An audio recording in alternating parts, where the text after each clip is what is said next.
ইসলামী bank ক্ষতিগ্রস্ত হলে বাংলাদেশের অর্থনীতি মাটির সঙ্গে মিশে যাবে এ কথা বলেছেন বিরোধী দলীয় নেতা ও জামায়াতের আমির শফিকুর রহমান। অন্যদিকে অর্থমন্ত্রী আমির খসরু মাহমুদ চৌধুরী বলেছেন, ইসলামী ব্যাংকের ভবিষ্যৎ বিএনপির হাতে খুবই নিরাপদ।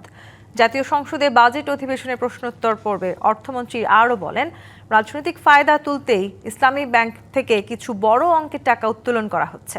এদিকে স্বরাষ্ট্রমন্ত্রী সালাউদ্দিন আহমদ জানান, বৈধ ও প্রকৃত শেয়ার হোল্ডারদের কাছে ব্যাংকটির মালিকানা ফেরত দেওয়ার জন্য যথাযথ ব্যবস্থা নেওয়া হবে। কারা কত শতাংশ শেয়ারের মালিক তা প্রকাশের কথাও জানান স্বরাষ্ট্রমন্ত্রী।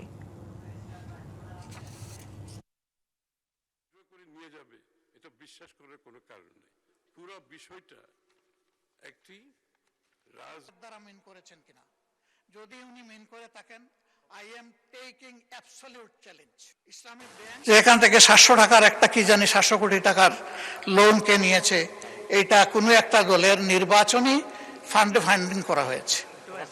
আমি এটা পরিষ্কার জানতে চাই, উনি জামাতকে এটার দ্বারা মেন করেছেন কিনা। যদি উনি মেন করে থাকেন, I am taking absolute challenge. Islami bank কোনো কারণে যদি আরো ক্ষতিগ্রস্ত হয়, আমি ব্যক্তিগতভাবে মনে করি বাংলাদেশের অর্থনীতি মাটির সাথে বসে যাবে।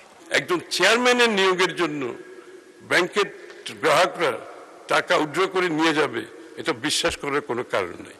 পুরো বিষয়টা একটি রাজনৈতিকভাবে একটা অস্থিতিশীল অবস্থা সৃষ্টি করার এই সমস্ত মুভমেন্টের পিছনে কাজ করছে।